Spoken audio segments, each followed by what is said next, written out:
गुरुदेव ने हमें बहुत सारी कथा कहानियों के माध्यम से समझाना भी चाहा कि बच्चों, मेरी तो मजबूरी है, काल के साथ मेरा एग्रीमेंट है, और तुम आत्माओं का जो बुद्धि स्तर है उसको देखते हुए मैं स्वयं को भगवान नहीं कह सकता, इसलिए मुझे दूसरे को भगवान बताकर यह ज्ञान प्रचार करना पड़ेगा। मुझे इंतजार रहेगा उस दिन का जिस दिन तुम मेरे ज्ञान को आधार बनाकर, मेरे संकेतों को समझकर मुझे ही कबीर परमात्मा के रूप में पहचान लोगे, जान लोगे। एक कथा बताई परमात्मा ने। एक राजा था, राजा का बेटा था। राजा का बेटा खेलता खेलता दूर जंगल में चला गया अपने साथियों के साथ में। उधर जंगल में जो आदिवासी लोग रहते थे उन्होंने उन बच्चों को जो है वो पकड़ लिया। राजा का बच्चा उनकी पकड़ में आ गया, बाकी बच्चे वहां से भाग निकले। वो आदिवासी उस बच्चे को अपने सरदारों के पास लेकर गए। सरदार ने कहा कि बच्चा बहुत सुंदर है और 1 महीने बाद में हमारे जो कुल देवता हैं, हम अपने कुल देवता को इस बच्चे की जो है वो बलि चढ़ाएंगे, देवता बहुत ज्यादा जो है प्रसन्न होंगे। राजा को आकर बच्चों ने बताया कि ऐसे ऐसे राजकुमार को उठा ले गए। बच्चा ज्यादा उम्र का नहीं था, 8-10 साल की उसकी उम्र थी। राजा को बड़ी चिंता हुई, लेकिन राजा लोग समझदार भी होते थे। उन्होंने अपने मंत्रियों से सलाह ली कि बच्चे को वापस कैसे लाया जाए। लड़ाई झगड़ा करके हम जंगल से अपने बच्चे को वापस नहीं ला सकते, क्योंकि वो लोग जंगल में रहते हैं, उनको रास्तों का पता है, छुप छुपा कर वो लोग वार करेंगे, हो सकता है वो बच्चे को भी हानि पहुंचा दे। तो राजा को किसी ने सलाह दी, तो राजा ने कहा कि कोई ऐसा व्यक्ति लाओ जो 1 महीने के अंदर अंदर मुझे उन आदिवासी लोगों की भाषा समझा दे, मैं उनकी भाषा जान जाऊं। ऐसा ही किया गया। एक व्यक्ति को लाया, उसने 1 महीने में राजा को बिल्कुल जो है वो ट्रेंड कर दिया, आदिवासी भाषा बोलना, आदिवासी लोग कैसे पहनते हैं, क्या क्या संकेत करते हैं, सब कुछ। राजा ने जंगल में जाने की तैयारी करी। पीछे से अपने सेनापति को सारी बात उन्होंने समझा दी कि ऐसे ऐसे आप सेना लेके तैयार रहना, इतने दिनों के बाद ऐसे ऐसे मैं आऊंगा। राजा को पता चल गया था कि आदिवासियों का जो कुल देवता है उसका दिन कौन सा है, कौन से दिन उसको जो है वो बलि दी जाती है। राजा वहां चला गया। रास्ते में उनको आदिवासी मिले। अब उन्होंने देखा भाई ये भी कोई आदिवासी है, हमारा ही भाई बंधु है। उन्होंने कुछ संकेत किए, राजा ने भी वैसे संकेत किए। तो उनको, राजा को उनके सरदारों के पास लेकर जो है वो गए। अब राजा तो राजा था, चतुर भी था, ज्ञान भी था, बहुत सारी बातें जानता भी था। उन्होंने 10-15 दिन में ही मीठी मीठी बातें करके आदिवासियों के जो मुखिया था उसकी सेवा करके उसके दिल में अपनी जगह बना ली। उसको कहानियां सुनाने लगा, तरह तरह की बातें करने लगा, बाहर की दुनिया की बातें बताने लगा। तो आदिवासियों के मुखिया ने कहा कि आज के बाद में ये मेरा मुख्य आदमी बनकर रहेगा, ये मेरे साथ में रहेगा, और उसको जिम्मेदारी दे दी कि तू समझदार आदमी लगता है, तू ऐसा कर, हमने अपने कुल देवता को बलि चढ़ाने के लिए जो एक बच्चे का इंतजाम किया है, उस बच्चे को हमने जिस काल कोठरी में डाल रखा है, कैद कर रखा है, ये चाबी पकड़, मुझे तेरे ऊपर विश्वास है, तू उस बच्चे की देखभाल करना, अच्छे से उसको खाना खिलाना, वो बच्चा हमारे हाथ से निकलना नहीं चाहिए। राजा को अपने बेटे की चाबी मिल गई। अब राजा बड़ा समझदार था। भाई और बहनों, ये राजा कौन है? ये राजा सतगुरु रामपाल जी भगवान है। वो बच्चा कौन है? वो बच्चा आप और हम हैं, जो खेलते खेलते इस काल के साथ में जंगल में आ घुसे, 21 ब्रह्मांड में आ घुसे, और इस भीलों के मुखिया ने, इस आदिवासियों के मुखिया, इस ज्योति निरंजन ने, काल ने हमें इस 21 ब्रह्मांड रूपी काल कोठरी में डाल दिया। और वो परमात्मा सतलोक से आया, भेष बदल के, अपने आप को छुपाते हुए आया परमात्मा। हम इंसानों को समझाने के लिए, इस काल को धोखा देने के लिए इंसान जैसा बन के आया, जैसे वो राजा भीलू के जैसा बन के गया, अपने बच्चे को वहां से छुड़वाने के लिए। राजा को चाबी दे दी गई। राजा बड़ा समझदार था। राजा को इस बात का मालूम था कि जब मैं मेरे बच्चे के वियोग में इतना दुखी हूं, तो बच्चा अपने माता पिता के वियोग में कितना दुखी होगा। वो तो अज्ञान है, ना समझ है, अबोध है। राजा ने भीलू जैसा मेकअप कर रखा था। राजा ने अपने बच्चे को अपनी ओरिजिनलिटी नहीं बताई। राजा बच्चे के पास में गया, बच्चा उसको पहचान नहीं पाया। बच्चे ने देखा ये भी कोई इन्हीं का सैनिक है। राजा उसको रोजाना खाना खिलाता, उससे बातें करता, उस बच्चे के मन को जो है थोड़ा दृढ़ता देता। और जैसे जैसे समय नजदीक आने लगा, राजा अपने बच्चे से आगे की बातें करने लगा। राजा कहने लगा, बेटा तुझे तेरे माता पिता के पास जाना है? हाँ जी मुझे जाना है। उसने देखा कि ये अलग ही आदमी है। आज से पहले तो लोग मुझे डराते हैं, धमकाते हैं, मारते हैं, और ये तो कुछ अलग ही बात कर रहा है, मुझे अपने माता पिता से मिलाने की बात कर रहा है। बच्चा भी उसमें इंटरेस्ट लेने लगा। तो राजा जो भीलों की वेशभूषा में था, बच्चे से कहने लगा कि देख भाई, देख तेरे माता पिता तक तो मैं तेरे को पहुंचा सकता हूं बड़ी कोशिश करके, लेकिन तुझे मेरी एक बात माननी पड़ेगी। क्या? मैं आपकी हर बात मानूंगा। देख, जैसा मैं कहूं तुझे वैसा ही करना पड़ेगा। अपने आप को छुपाते हुए राजा ने अपने बच्चे की मानसिक स्थिति को देखते हुए कि ये नादान है, अबोध है, अगर मैंने इसको मेरी वास्तविकता बता दी, अगर मैंने इसको बता दिया कि मैं तेरा बाप हूं, और मैंने यदि ये मेरा मेकअप उतार के दिखा दिया कि मैं कबीर भगवान हूं, तो बच्चा रो रो के मर जाएगा, इसका बुरा हाल हो जाएगा। तो बच्चे की मानसिक स्थिति को देखते हुए राजा अपने आप को छुपाते हुए बोला, भैया जैसा मैं कहूंगा वैसा तुमने करना पड़ेगा, तब तो मैं तुझे तेरे माता पिता के पास में पहुंचा सकता हूं, अन्यथा कोई जरिया नहीं है। ये तुझे मारेंगे, ये तेरी बलि चढ़ाएंगे और तुझे पका पका के खाएंगे। बच्चे को भी पता था कि भाई वास्तव में बलि तो चढ़ाएगा, तपतशिला पे तो भुनेगा, नरक में तो ठोकेगा। बच्चे ने कहा कि जी बिल्कुल। बच्चे को भी जो है वो लगन लग गई कि जी जैसा आप कहोगे मैं वैसा ही करूंगा, मुझे मेरे माता पिता के पास जाना है। तो राजा ने बच्चे को सारी बातें समझा दी, सारी बातें कि ऐसे ऐसे उस दिन तेरी जो है वो बलि चढ़ाई जाएगी, और बलि चढ़ाने से पहले ये लोग नाचते हैं, डांस करते हैं, मदिरा पान करेंगे, बढ़िया बढ़िया भोजन खाएंगे हैं, और उस दिन मैं इनके साथ में एक खेल करूंगा, और तू तैयार रहना, सो मत जाना। मैं रात के तकरीबन 1 बजे के आसपास आऊंगा उस दिन, और तू सोना मत बिल्कुल भी, और जैसा मैं कहूं बस वैसा ही करना, अपनी तरफ से ना बोलना, ना चीखना, ना चिल्लाना, जैसा मैं कहूं बस वैसा ही करना। बच्चा बिल्कुल तैयार। जैसे ही वो दिन आया, उस दिन से 1 दिन पहले उनका वो जो प्रोग्राम था वो शुरू हो गया, नाचने गाने का, खाने पीने का। मदिरा पान करने लगे, बढ़िया बढ़िया पकवान बनाए। राजा उस मुखिया का विश्वास पात्र हो चुका था। राजा पहले से ही वो दवा लेके गया था अपने साथ में, छुपा के रखी हुई थी उसने, नशे की दवा। राजा ने उनके भोजन भंडारे में नशा मिला दिया, उनकी मिठाइयों में वो नशा मिला दिया, उनकी जो शराब थी उसमें नशा मिला दिया, और जितने भी वो स्त्री पुरुष थे आदिवासी, उन सबको खाना वाना खिलाया गया, मदिरा पान जो है वो करवाया गया। राजा ने खाने से लेकर पानी तक हर वस्तु में नशा मिला दिया, और सब के सब लोग नशा कर करके, ऊपर से नशीली दवा, खाना खा खा के एक एक करके सारे लोटपोट हो गए, सब के सब बेहोश। राजा ने आओ देखा ना ताव, समय की नजाकत को समझा, तुरंत बच्चे के पास गया। उस समय भी उसने बच्चे को नहीं बताया कि मैं कौन हूं। बच्चा बिल्कुल तैयार बैठा था, यानी हमने भी तैयार रहना है। अब बच्चा बिल्कुल तैयार बैठा था, क्योंकि बच्चे को खुद जिज्ञासा थी उस काललोक से बाहर निकलने की, जंगल से बाहर निकलने की। अगर उस बच्चे को अगर वो लगन नहीं होती, बच्चा सो जाता, तो राजा जो है वो किसको लेके जाता? अपने जो है कंधे पे डाल के थोड़े लेके जाता, इतने वजन को राजा भी पकड़ा जाता, बच्चा भी मरता। लेकिन बच्चा भी जागरूक था, बच्चे को भी जेल से बाहर निकलना था। राजा ने देखा सब बेहोश हो चुके हैं, तुरंत राजा गया, लॉक खोला, बच्चे का हाथ पकड़ा। पहले बच्चे को समझा दिया था, 28 साल से संत रामपाल जी ने इसीलिए तो ज्ञान दिया है पहले हमें, कि अंतिम समय में जब तुम मेरे साथ चलोगे तो तुम्हें कैसे चलना है, काल की इस नगरी से तुम्हें क्या क्या सावधानी रखनी है। तुरंत राजा ने बच्चे का हाथ पकड़ा और बच्चे को लेके वहां से निकला। पूरी रात भर राजा और बच्चा 1 मिनट भी नहीं रुके, कहीं भी चलते रहे चलते रहे। कभी राजा के पैर में कांटे चुभ रहे हैं, तो कभी बच्चे के पैर में कांटे चुभ रहे हैं। कभी बच्चा खड्डे में पैर जा रहा है, कभी राजा का जा रहा है। ना राजा कुछ कह रहा, ना बच्चा कुछ कह रहा, ना बच्चा रोया ना चिल्लाया, क्योंकि उसको राजा ने कह दिया था कि जैसा कहूं वैसा करना।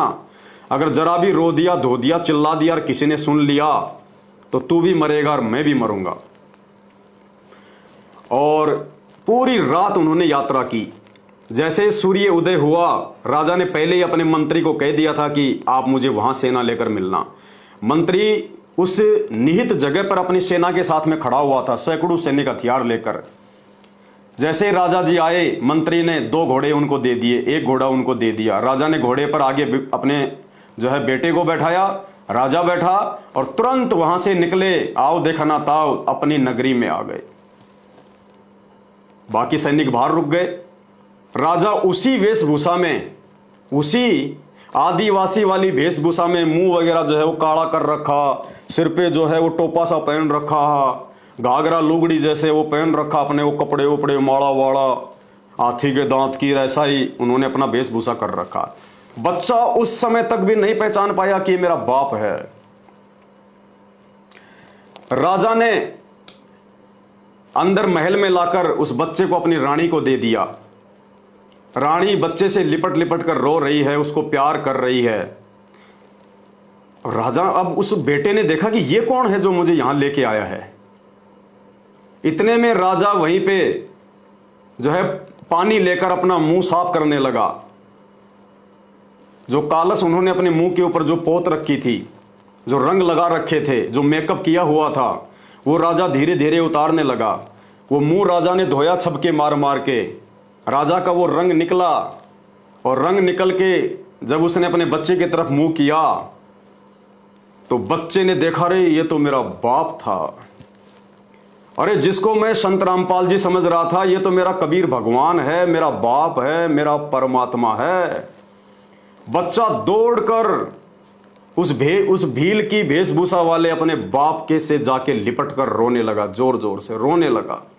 रुक नहीं रहा, घंटों भर रो रहा है, क्योंकि बच्चे को सारी कहानी समझ में आ गई थी, पूरी हिस्ट्री समझ में आ गई थी कि मेरा बाप कैसे भेष बदलकर, अपने आप को छुपाकर और अपनी जान पर खेलकर और भीलों से मुझे निकाला मेरे बाप ने।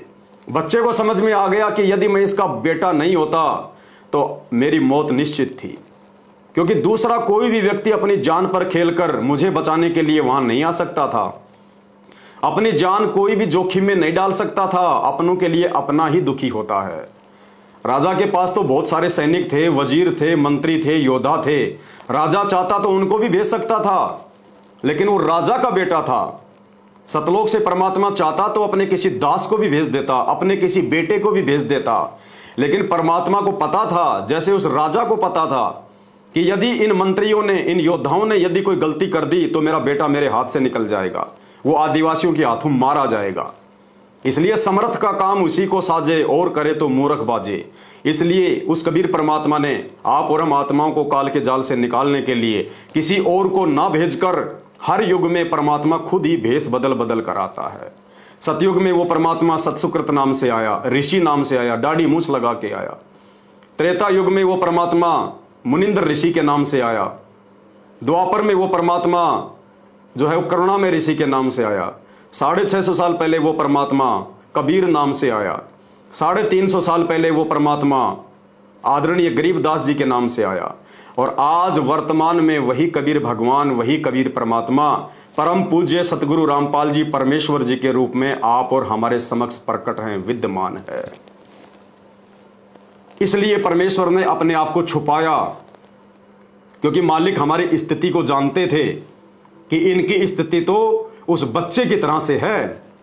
अगर वो राजा जेल में जाते ही अपने बच्चे को कह देता कि मैं तेरा पिता हूं, अपना वास्तविक चेहरा उसको दिखा देता, तो वो बच्चा तो नादान था, वो भावनाओं में बह जाता, अपने ऊपर कंट्रोल नहीं रख पाता, वो जोर जोर से रोने लगता, चीखने लगता, चिल्लाने लगता। और जब आदिवासी लोग उसकी मार पिटाई करते कि क्यों रो रहा है, बता बता, तो बच्चा बता देता कि ये मेरा पिता है, ये राजा है और ये मुझे निकालने के लिए आया है। तो वो भील उस राजा को भी मारते और उस बेटे को भी मारते। इसलिए परमात्मा ने अंतिम समय तक अपने आप को छुपाया, साबित नहीं होने दिया कि मैं तेरा बाप हूं, मैं राजा हूं, तुझे बचाने आया हूं। तो सन 1994 में सतगुरु रामपाल जी भगवान ने अपने इस यथार्थ कबीर पंथ की शुरुआत करने से पहले आप और हम नादान बच्चों की मानसिक स्थिति को जान लिया, पहचान लिया कि ये विश्वास ही नहीं कर पाएंगे, इनको बिल्कुल भी यकीन नहीं होगा कि भगवान कभी जो है धरती पे भी आता है या परमात्मा भी हमारे जैसा होता है। क्योंकि हमें तो इन नकली साधु संत महात्मा शंकराचार्यों के द्वारा सदियों से यही बताया गया है कि भगवान निराकार है, भगवान दिखाई नहीं देता, भगवान का कोई आकार नहीं है। इन्होंने हमें यही बताया, तो हमारे दिलो दिमाग में भी यही बात बैठ गई कि भगवान कभी भी इंसान बनकर नहीं आता। अगर संत रामपाल जी कह दें 1994 में कि मैं खुद भगवान हूं, मैं कबीर हूं, तो हम लोग यकीन नहीं करते, और यकीन नहीं करेंगे तो मोक्ष नहीं हो पाएगा। इसलिए सतगुरु रामपाल जी भगवान ने यह तरीका अपनाया, अपने आप को छुपाया, अपने तेज पुंज के शरीर को, अपने नूरी शरीर को हल्का किया, और आम जनमानस की तरह एक आम संत की भूमिका उन्होंने की। और धीरे धीरे उन्होंने अपने आप को छुपाते हुए अपने से अन्य कबीर जी को भगवान बताकर, और एक दाढ़ी मूछ वाली उस कबीर जी की काल्पनिक फोटो का सहारा लिया, जिस दाढ़ी मूछ वाली कबीर जी के फोटो को आज दुनिया जो है वो कबीर दास के नाम से जानती है। कबीर पंथी जिसको सतगुरु कहते हैं, और संत रामपाल जी के 90% फॉलोवर जिनको कबीर भगवान कहते हैं, जिस फोटो को, उस दाढ़ी मूछ वाली फोटो का सहारा संत रामपाल जी ने लिया, हमें ये ज्ञान समझाने के लिए, हमें भक्ति पर लगाने के लिए, हमें इन देवी देवताओं की आदि अधूरी भक्ति से हटाने के लिए।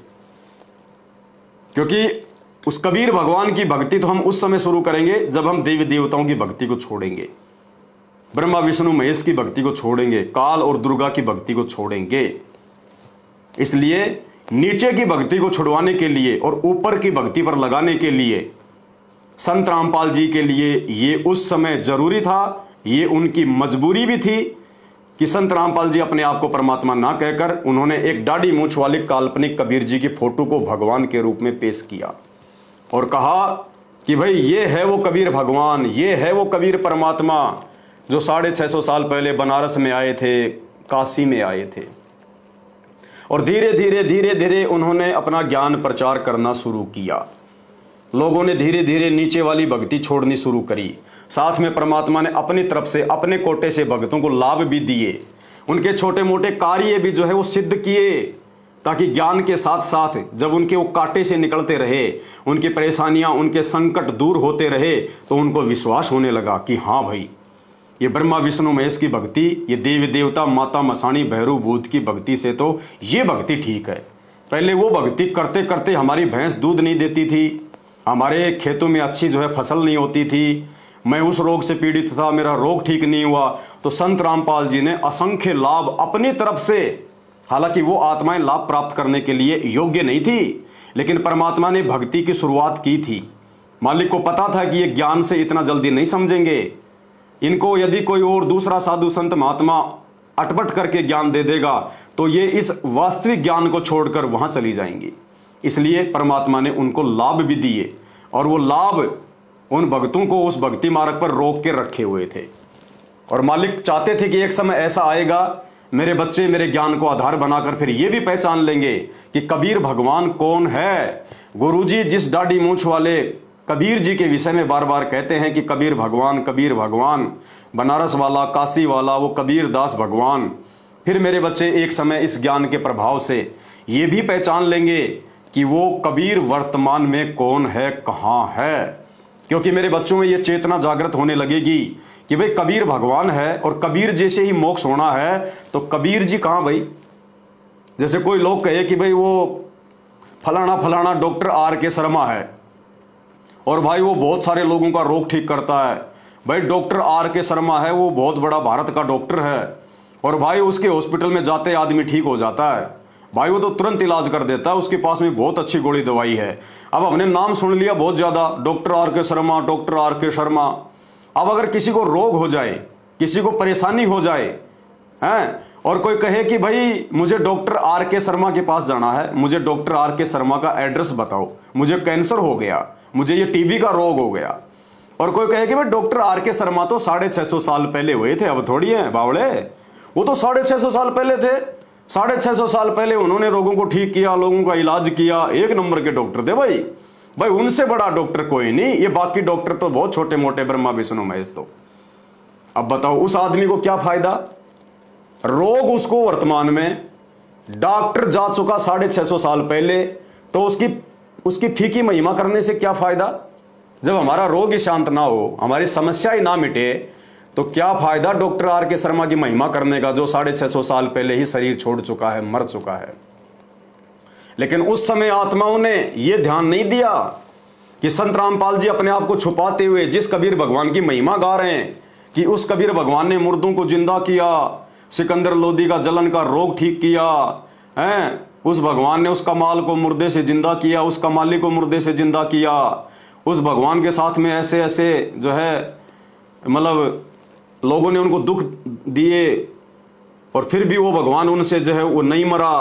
भगवान ने 365 कोडियों को एक बार में आशीर्वाद देके ठीक कर दिया। रामानंद जी की कटी हुई जो है वो गर्दन जोड़ दी भगवान ने। ढेरों प्रमाण सुने और लाभ कौन दे रहा था? लाभ कौन दे रहा था उन भक्तों को? सन 1994 से जो संत रामपाल जी से जुड़े थे, उनकी भैंसों के थन कौन ठीक कर रहा था? उनकी लाइलाज बीमारियां कौन ठीक कर रहा था? उनकी भूत प्रेत की बाधाएं कौन ठीक कर रहा था? वो बांझ औरतों को जो संत रामपाल जी से नाम ले रही थी, उनको जो है 9वें महीने उनको बच्चे किसने दिए? ये उनके दिमाग में नहीं आया कि अगर वो कबीर जी ही ये सब कुछ करने वाला है, 650 साल पहले आया हुआ वो कबीर ही सब कुछ करता है और वो ही भगवान है, तो ये संत रामपाल जी लाभ क्यों दे रहे हैं? संत रामपाल जी से नाम लेकर उनके आशीर्वाद से हमारे दुख क्यों दूर हो रहे हैं? ये उन आत्माओं ने कभी विचार नहीं किया, जिस कारण से वो आत्माएं संत रामपाल जी को कबीर भगवान के रूप में नहीं पहचान पाई। उन्होंने भगवान तो मान लिया दाढ़ी मूंछ वाली कबीर जी की फोटो को, और अपना जो है गुरु मान लिया संत रामपाल जी को। क्योंकि संत रामपाल जी भी हमेशा यही कहते हुए आए हैं, अपने आप को छुपाते हुए, कि भाई भगवान तो 650 साल पहले जो कबीर जी हैं वो थे, भाई दास तो उनका भेजा हुआ नुमाइंदा है, उनका दास है। इस कारण से संत रामपाल जी ने अपने आप को छुपाया। और भाई ने सवाल क्या किया, एक बार इनका सवाल और सुन लो। अब एक बात बताओ, सतगुरु रामपाल जी महाराज जी जो है बरवाड़ा में भी प्रकट दिवस मनाते थे और करोथा में प्रकट दिवस मनाते थे। सतगुरु रामपाल जी महाराज जी ने हर बार कबीर साहब का प्रकट दिवस मनाते थे। मुझे ये बताओ कि आपके पास ये आदेश कब आया कि प्रकट दिवस नहीं मनाना? ये सतगुरु देव जी ने कब आदेश दिया भाई कबीर साहब का प्रकट दिवस नहीं मनाना? यानी कि सतगुरु रामपाल जी महाराज जी के जो आदेश है उनको हटा करके आप अपने आदेश लागू कर रहे हो। भाई साहब आप कौन होते हो हमारे सतगुरु रामपाल जी महाराज जी के आदेश को कैंसिल करके अपने आदेश लागू करने हो? तो भाई और बहनों, आपको 20% तो ये अच्छे से समझ में आ गया होगा कि सतगुरु रामपाल जी भगवान ने क्यों दाढ़ी मूंछ वाले उस कबीर जी का ही जो है वो प्रकट दिवस मनवाया। क्यों उन्होंने किसी को नहीं कहा कि आप मेरा प्रकट दिवस मनाओ, मैं संत रामपाल ही कबीर हूं, भगवान हूं, अल्लाह हूं, परमात्मा हूं, आप मेरा प्रकट दिवस मनाओ, दाढ़ी मूंछ वाले कबीर जी का प्रकट दिवस ना मनाओ। आपको 20% तो समझ में आ गया होगा, क्योंकि उन्होंने अपने आप को छुपाते हुए खुद कबीर भगवान होते हुए संत रामपाल जी ने हम जीव आत्माओं की बुद्धि स्तर को देखते हुए और हमें धीरे धीरे ये ज्ञान समझाने के लिए, देव देवताओं की भक्ति छुड़वाकर अपनी भक्ति पर लगाने के लिए उन्होंने अपने आप को छुपाया। उन्होंने अपने आप को कभी भी जो है कबीर भगवान साबित नहीं किया। और जब उन्होंने भगवान इस भक्ति मार्ग की शुरुआत उन्होंने भगवान दाढ़ी मूंछ वाले कबीर जी को ही जो है आगे सामने खड़ा करके इस मार्ग को उन्होंने चलाया, हमें ज्ञान समझाया, तो जाहिर सी बात है वो प्रकट दिवस भी उस दाढ़ी मूंछ वाली कबीर जी की फोटो का ही मनवाएंगे। अगर संत रामपाल जी उस समय भगवान तो बता रहे दाढ़ी मूंछ वाले कबीर जी को, और यदि वो प्रकट दिवस मनवाएं अपना, तो कौन मनाता उनका प्रकट दिवस? कि किसके हृदय में ये बात समाती? लोग नहीं मानते। और अपनी गुरु जी की बात पे अविश्वास करना मतलब भक्ति मार्ग से दूर हो जाना। इसलिए सतगुरु रामपाल जी भगवान ने कभी भी भक्तों को मना नहीं किया कि मैं कबीर हूं और अब आप मेरा ही प्रकट दिवस मनाओ। और जो वो कबीर जी थे दाढ़ी मूंछ वाले जो 650 साल पहले आए थे, उनका प्रकट दिवस मनाना छोड़ दो। वो उन्होंने पहले भी नहीं कहा, वो आज भी नहीं कह रहे और वो आगे भी नहीं कहेंगे। ये बात आप लोगों ने खुद ही निष्कर्ष निकालना पड़ेगी कि वास्तव में कबीर कौन है। अगर कबीर वो दाढ़ी मूंछ वाली फोटो है, कबीर भगवान वो ही है, तो क्या उस दाढ़ी मूंछ वाले कबीर ने आकर तुम्हें नाम दीक्षा दी? क्या तुम्हें उसने आशीर्वाद दिया कभी आकर? क्या उस कबीर ने जहां भी वो रहता है दाढ़ी मूछ वाला, जिस रूप को, जिस शकल को हम कबीर भगवान मान रहे हैं मूर्खता में, अज्ञानता में, क्या उस कबीर ने आके आपको प्रथम नाम दिया?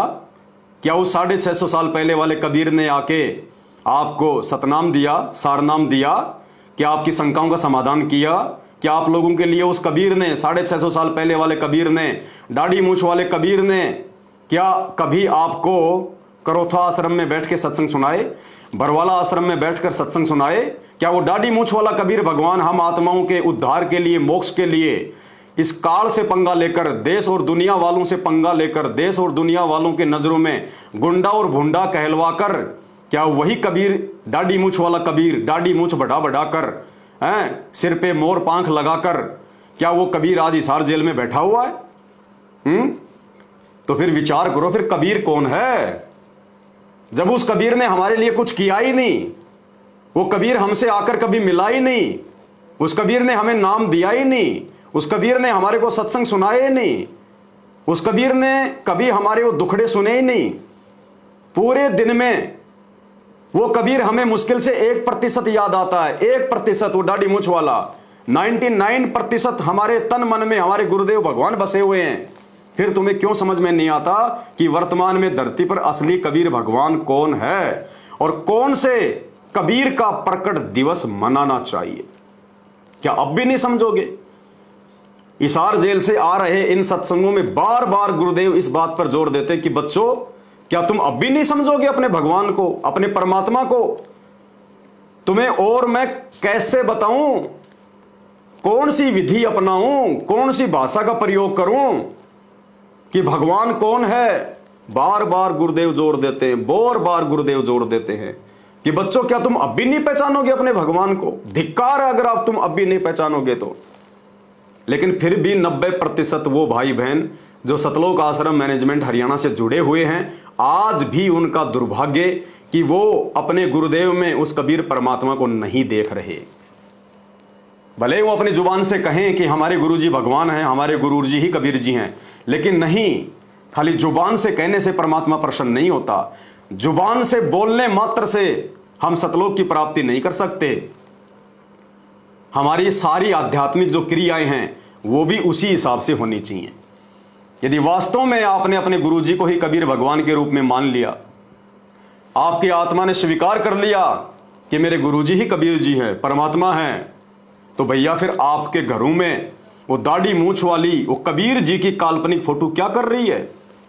आपके दरबार में वो दाढ़ी मूछ वाली कबीर जी की फोटो क्या कर रही है? जिस फोटो के चरणों में आपने अपने गुरु असली कबीर संत रामपाल जी को बैठा रखा है, जिस फोटो का आपने नाम दे दिया गुरु गोविंद, आपके गुरु जी नीचे बैठे हैं और वो नकली गोविंद ऊपर बैठा हुआ है। नकली गोविंद ऊपर और वर्तमान का जो असली गोविंद है संत रामपाल जी भगवान, उसको आपने नकली गोविंद के जो है पैरों में बैठा रखा है। मंत्र कार्ड आप जाप करते हैं, सबसे पहला जो मंत्र है सत सुकृत अविगत कबीर, और उसके ऊपर जो फोटो लगी हुई है वो किसकी लगी हुई है? उसी दाढ़ी मूछ वाले की। और उसके चरणों में आपने असली कबीर संत रामपाल जी को बैठा रखा है। कहां माना आपने संत रामपाल जी को भगवान? गुरु और गोविंद दो नहीं भाई, जब तक दो समझोगे दो जग में जाई, वो आत्मा नरक में जाती है। क्या कर रही है आपके घरों पे वो कबीर जी की दाढ़ी मूछ वाली फोटो? अगर आपने अपने गुरु जी को ही कबीर भगवान मान लिया है तो क्यों सुबह सुबह आरती करते समय उस कबीर जी का जयकारा लगाते हो और उसके बाद में संत रामपाल जी का जयकारा लगाते हो? इसका मतलब अभी आपने संत रामपाल जी को ही कबीर जी नहीं माना, तभी तो आप उनका जयकारा लगा रहे हो। सबसे पहले उठते नित्य नियम करते हो, बंदी छोड़ कबीर साहिब की जय, बंदी छोड़ गरीबदास जी महाराज की जय, और तीसरे नंबर पर आप असली कबीर संत रामपाल जी का जयकारा लगाते हो, बंदी छोड़ सतगुरु रामपाल जी महाराज की जय। यानी संत रामपाल जी को आपने तीसरे नंबर पर, थर्ड पोजीशन पर बैठा रखा है। संत रामपाल जी से पहले तो आप जी गरीबदास जी का जयकारा लगाते हो। अरे सबसे पहले जयकारा किसका लगाया जाना चाहिए? पूर्ण परमात्मा का, अपने गुरुदेव भगवान का जयकारा लगाया जाना चाहिए सबसे पहले। आपने कहां उनको कबीर जी मान लिया? आपने तो उसको तीसरी पोजीशन पे बैठा रखा है। कहां माना आपने? बताइए, अगर आपने अपने गुरु को ही कबीर भगवान मान लिया होता तो जून के महीने में वो दाढ़ी मूंछ वाले कबीर जी की फोटो को चेयर पर बैठाकर क्यों इन आश्रमों में भोग लगाया जाता है? क्यों उस दाढ़ी मूंछ वाली बेजान उस मुर्दा फोटो को भगवान मानकर उसका प्रकट दिवस मनाया जाता है? आप तो डुअल मोड में चल रहे हैं। जून के महीने में दाढ़ी मूंछ वाले को भगवान मान के उसका प्रकट दिवस, और 8 सितंबर के दिन संत रामपाल जी का अवतरण दिवस, यानी आप तो डुअल मोड में। अगर आप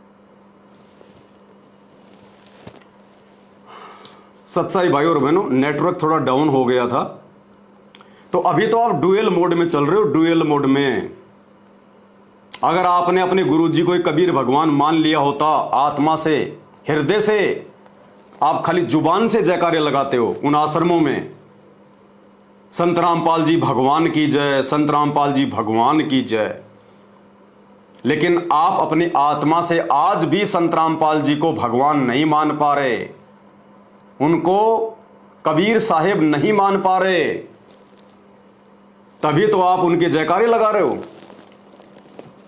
तभी तो आप दाढ़ी मूंछ वाली काल्पनिक फोटो का जयकारा लगा रहे हो।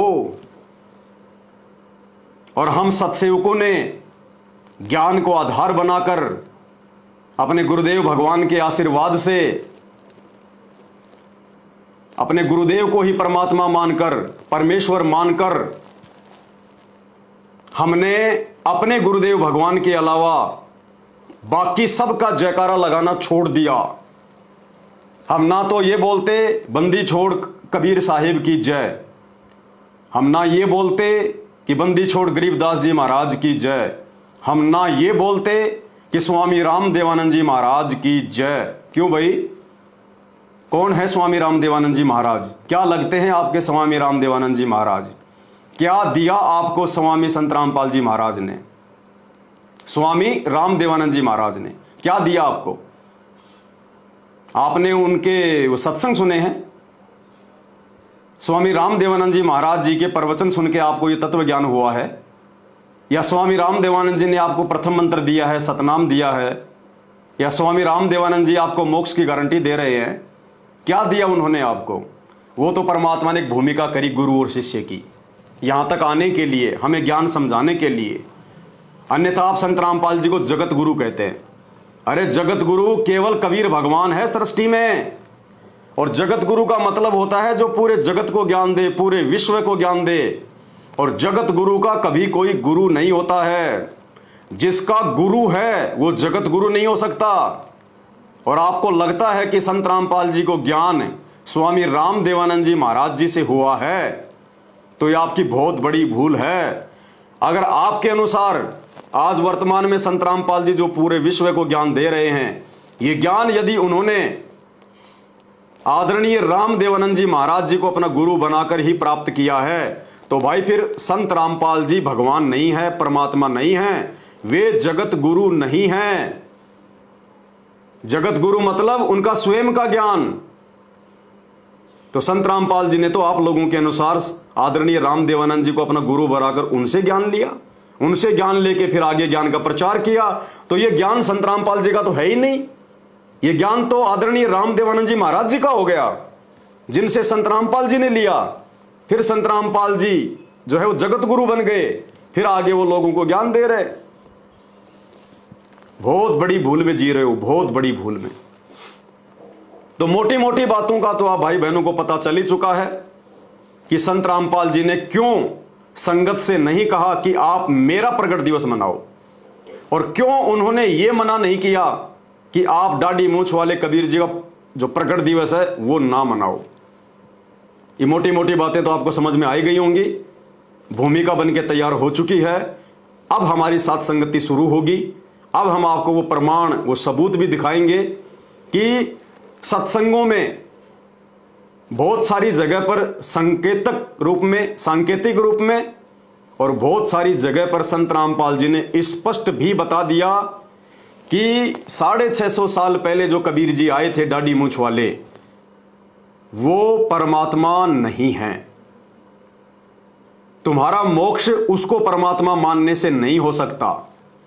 तुमने केवल अपने गुरु को ही भगवान मानना पड़ेगा। उस दाढ़ी मूंछ वाली कबीर जी को भगवान मानना छोड़ना पड़ेगा।